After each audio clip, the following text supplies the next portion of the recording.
Hello student. आज हम start करने वाले हैं हमारा नया चैप्टर जिसका नाम है नेशनलिज्म इन इंडिया। और मुझे ऐसा लगता है कि नेशनलिज्म जो है ना वो अब आप लोगों को थोड़ा बहुत समझ में आ गया होगा। क्यों? क्योंकि इसके पहले वाला जो चैप्टर था ना जिसका नाम था the rise of nationalism in Europe, उस पूरे चैप्टर में भी हम लोगों ने पढ़ा ही था। हम पूरे चैप्टर में हम लोगों ने नेशनलिज्म के बारे में बात की थी और हम लोगों ने देखा था कैसे यूरोप के अलग अलग कंट्रीज जो है वो अलग अलग किंगडम्स में अलग अलग राजा के कंट्रोल में थी और वो साथ में आके एक नया नेशन बनाते जा रहे थे। जैसे फॉर एग्जांपल इटली के अंदर आप लोगों ने देखा होगा मैप के थ्रू, जब मैंने आपको बताया था, जो इटली है वो अलग अलग 7 स्टेट्स में डिवाइडेड था और ये 7 स्टेट साथ में आके टुगेदर एक नया नेशन, एक नया इंडिपेंडेंट नेशन फॉर्म कर रहे थे। तो यहाँ भी हम वही देखेंगे कैसे इंडिया के अंदर जो है नेशनलिज्म जो है, जो सेंटिमेंट्स है, जो कलेक्टिव आइडेंटिटीज थी लोगों की, वो कैसे यूनाइटेड होती जा रही थी, कैसे वो एक साथ आते जा रहे थे। ठीक है, इसको मैं स्टार्ट करूँ एक और थोड़ा सा मैं इंडिया के बारे में बता देता हूँ कि कैसे इंडिया पे अलग अलग टाइम पीरियड के अंदर आप लोगों ने देखा होगा कि अलग अलग जो राजास थे वो रूल करते थे। जैसे फॉर एग्जाम्पल अगर मैं बात करूँ महाराजा जो थे हमारे रणजीत सिंह पंजाब पे रूल करते थे। वहीं अगर मैं थोड़ा सा उसके नीचे बात करता हूँ राजस्थान वाले हिस्से पे, तो यहाँ पे जो है कुछ समय तक यहाँ पे महाराणा प्रताप रूल करते थे, पृथ्वीराज चौहान रूल करते थे। उसी तरीके से आप लोगों ने देखा होगा जो मुगल एम्परर्स के राजा थे जैसे अकबर हो गए, बाबर हो गए, हुमायूं, या फिर सबके पसंदीदा जिनका नाम है शाहजहां।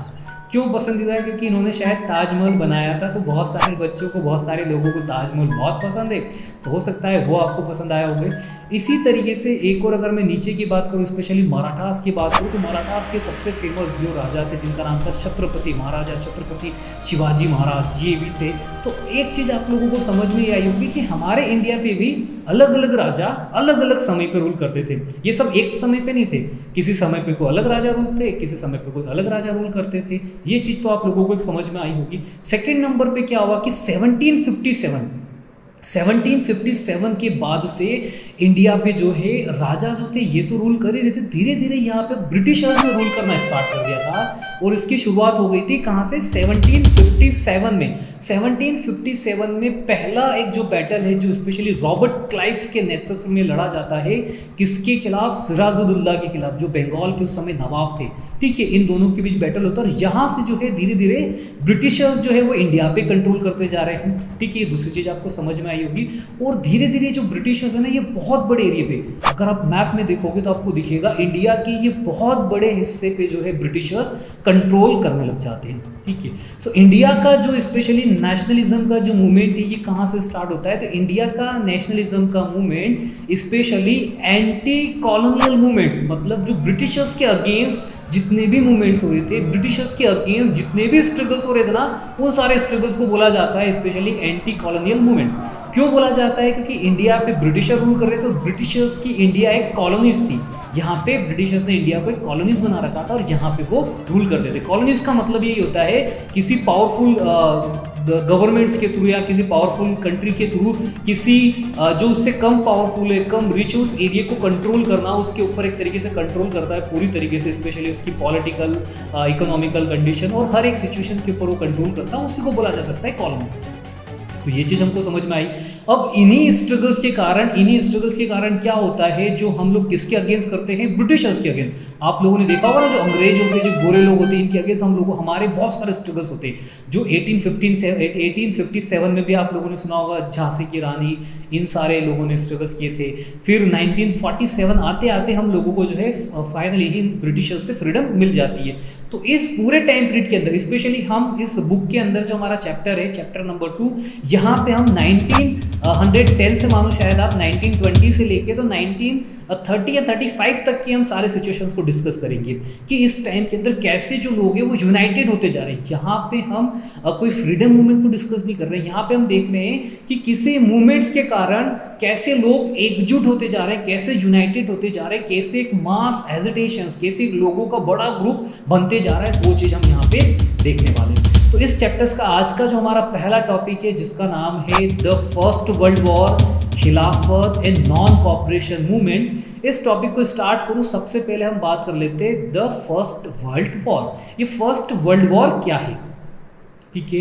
एक चीज मैं आपको और बता देता हूं कि इस पूरे चैप्टर्स के अब की बार आप लोगों ने क्या करा है, इस चैप्टर से जितने भी इंपॉर्टेंट क्वेश्चन या जितने भी क्वेश्चन जो इस चैप्टर से पूछे जा सकते हैं वो हर क्वेश्चंस को मैं हर एक वीडियो के बाद ही इंक्लूड करते जाऊंगा। मतलब जितना आज हम पढ़ रहे हैं, जितना आज हम लोगों ने टॉपिक कवर करेंगे, इस पूरे टॉपिक से क्या क्या क्वेश्चन सीबीएसई की एग्जाम में पूछे जा सकते हैं, वो चाहे 1 नंबर के हो, वो चाहे 3 मार्क्स के हो, या चाहे वो 5 मार्क्स के हो, इस वीडियो के एंड में मैं आप लोगों को प्रोवाइड कराऊंगा।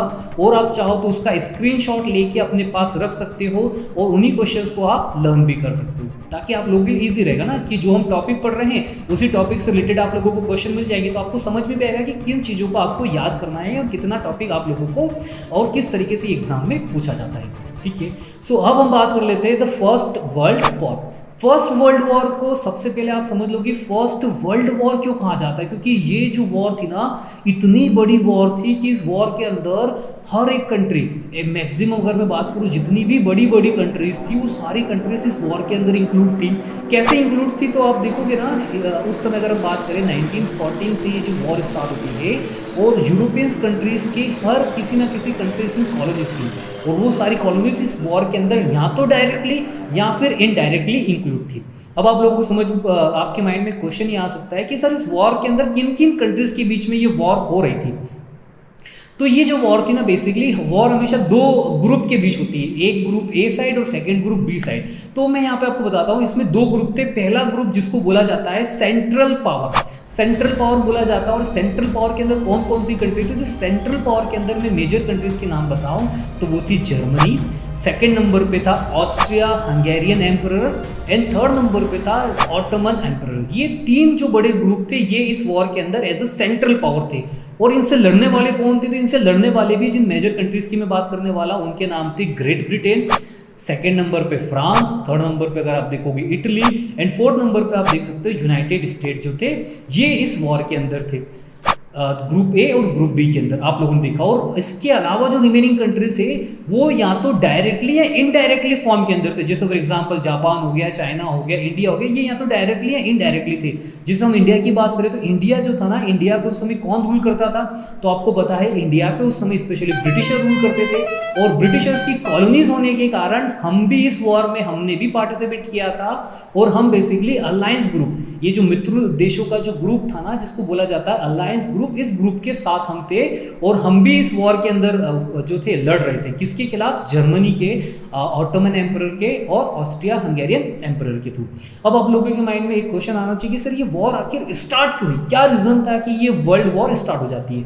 इसके 2 रीजन है। पहला रीजन तो जिसको बोला जा सकता है जो बहुत पहले से रीजन चलता हुआ आ रहा था जिसका नाम था बाल्कन। जो बाल्कन जो टेरिटरीज था ना, इस टेरिटरीज पे सारे जो थे यूरोपियन कंट्रीज वो कवर करना चाहते थे।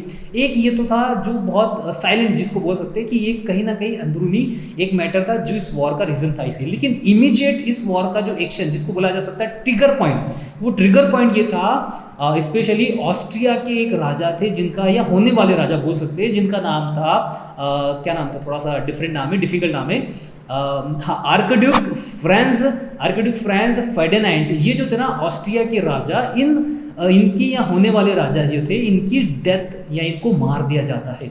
और इन्हीं को मारने के कारण जो है ये कंट्रीज धीरे धीरे आपस में एक दूसरे के खिलाफ लड़ने के लिए तैयार हो जाते हैं। अब आपके माइंड में क्वेश्चन आएगा कि सर ये वॉर कितने टाइम तक चली? देखो जरा लो, स्पेशली अगर मैं बात करूँ जर्मनी का और ये जो सेंट्रल पावर था ना, इनका मानना ये था कि शायद ये जो वॉर है ये लगभग क्रिसमस आते आते शायद ये वॉर एंड हो जाएगी। मतलब ये वॉर जुलाई में स्टार्ट हुई थी और लगभग 5 से 6 महीने में ये वॉर क्या हो जाएगी? एंड हो जाएगी। लेकिन ये वॉर 6 महीने में एंड नहीं होती है और ये वॉर 1914 से स्टार्ट होकर तो 1915, 1916, 17 और 18 लगभग 5 साल तक ये वॉर चलती है। आप सोचो जरा, 5 साल तक वॉर चलती है। तो इस वॉर का हमारी कंट्री की स्पेशली पॉलिटिकल और इकोनॉमिक सिचुएशन पे बहुत बड़ा और मेजर इम्पैक्ट होता है।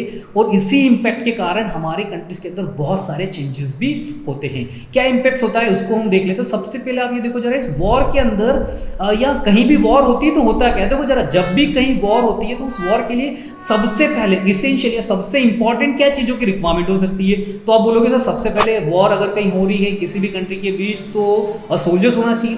बिना सोल्जर्स के लड़ेगा कौन? दैट मीन्स कि सोल्जर्स होना चाहिए, पहली चीज़ ये थी।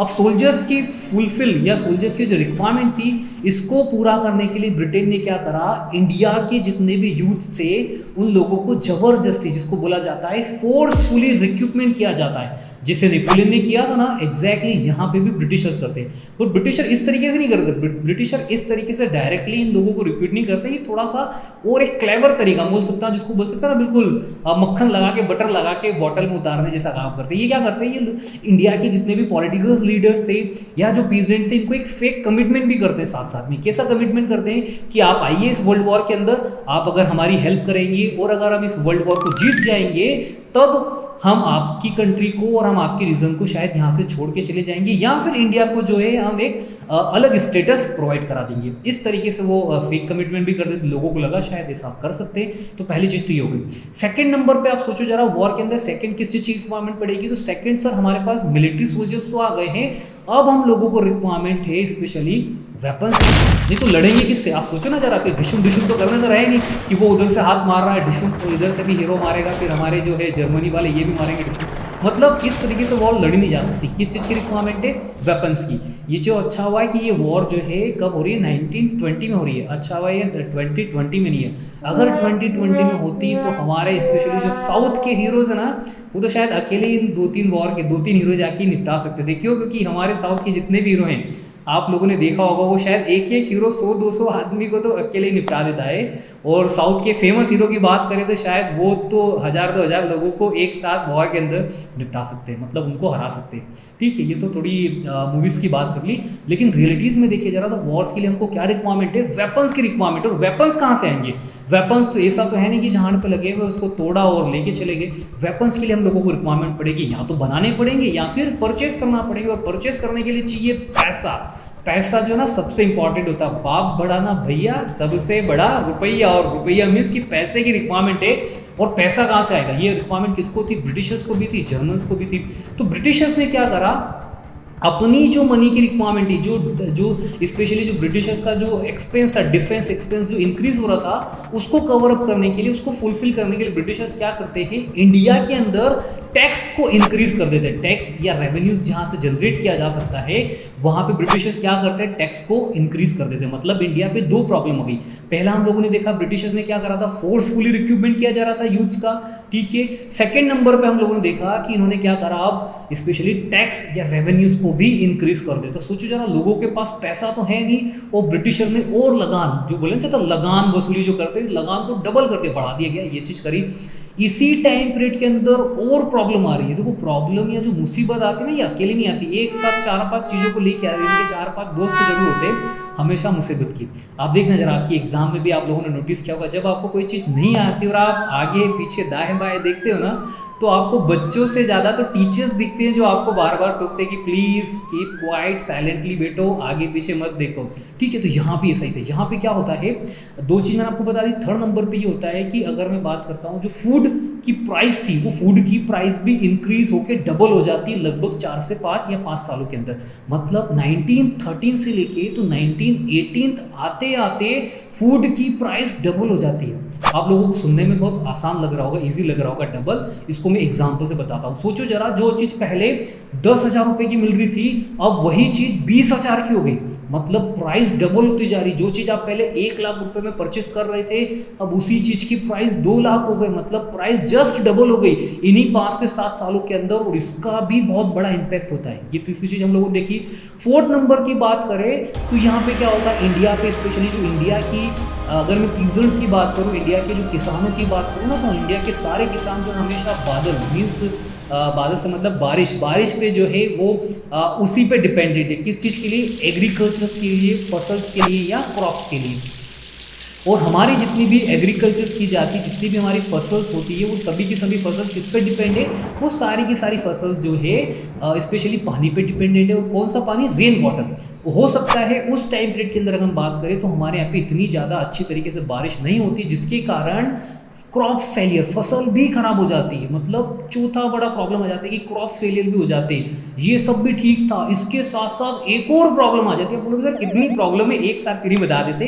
ठीक है। एक और प्रॉब्लम क्या आ जाती है, हमारी जैसी जो आज की तारीख में जो डिजीज है ना, जिसका नाम है कोरोना वायरस, सेम एग्जैक्टली इसी तरीके से एक वायरस था जिसका नाम था इन्फ्लुएंजा एपिडेमिक। इन्फ्लुएंजा एपिडेमिक जो है 1920 के आसपास इवन पूरे वर्ल्ड में और इंडिया पे भी इसका इम्पैक्ट होता है और ये स्प्रेड हो जाता है। आप सोचो जरा, कोरोना वायरस कितना खतरनाक है, लोगों को घर पे बिठा दिया, लगभग 4 से 5 महीने तक हम लोग घर पे थे।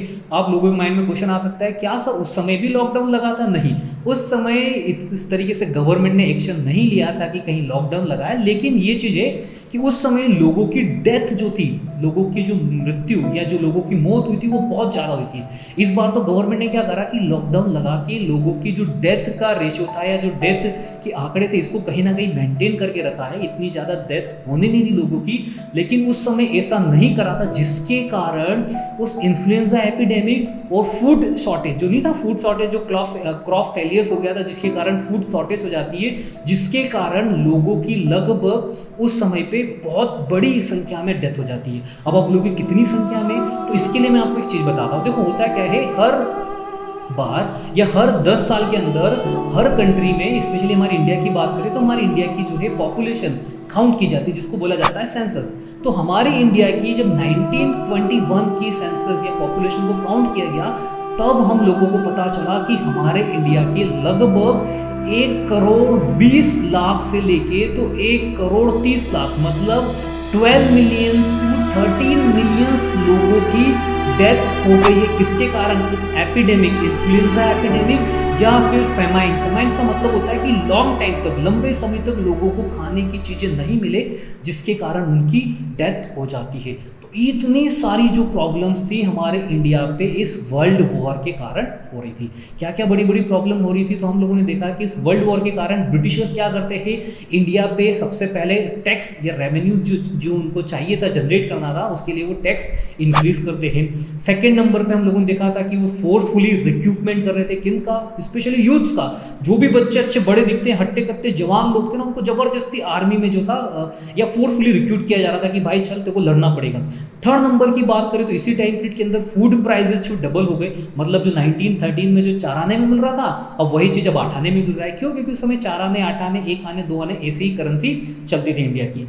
थर्ड नंबर पे अगर मैं थर्ड बता दिया, फोर्थ नंबर की अगर मैं बात करूं तो इसी टाइम पीरियड के अंदर क्रॉप फेलियर, फसल भी खराब हो गई थी इंडिया की। एंड फिफ्थ की अगर मैं बात करता हूं तो हमारे यहाँ पे क्या हो गया था, इन्फ्लुएंजा एपिडेमिक, एक डिजीज जो थी, इस वायरस डिजीज के कारण ये भी स्प्रेड हो गई थी, जिसके कारण बहुत बड़ी पॉपुलेशन इंडिया की जो है उनकी यहाँ पे डेथ हो जाती है। तो इस पूरे सिचुएशंस को हम लोगों ने देखा कि कैसे इस वर्ल्ड वॉर का हमारी कंट्री के ऊपर इम्पैक्ट पड़ रहा था। अब लोगों को लग रहा था कि शायद ये जो वॉर है अब एंड हो जाएगी, अब हमारी सिचुएशन अच्छी हो जाएगी, जैसे हम लोगों को लग रहा है कि नहीं, शायद बस कुछ दिन बाद जो है अब लॉकडाउन हट जाएगा, कुछ दिन बाद अब जिम स्टार्ट हो जाएंगे, कुछ दिन बाद से स्कूल से स्टार्ट हो जाएंगे, बस या फिर अगर मैं बात करूँ रेलवेज जो ये स्टार्ट हो जाएंगे। एग्जैक्टली वहाँ भी ऐसा ही था, लोगों को लगा कि शायद कुछ समय बाद ये जो हार्डशिप है, जो कठिनाई का समय है, शायद चले जाएगा, लेकिन ये जाता नहीं है, बहुत लंबे समय तक रहता। और इसी बीच हमारे यहाँ पे इंडिया के अंदर एक नए पॉलिटिकल लीडर्स की एंट्री होती है, जिनका नाम है महात्मा गांधी, और एक वो नई मेथड्स, एक नए मेथड्स के साथ इंडिया में आते हैं, जिसका नाम था मास एजिटेशन, या जिसको बोला जाता है और सत्याग्रह के साथ वो इंडिया पे आते हैं।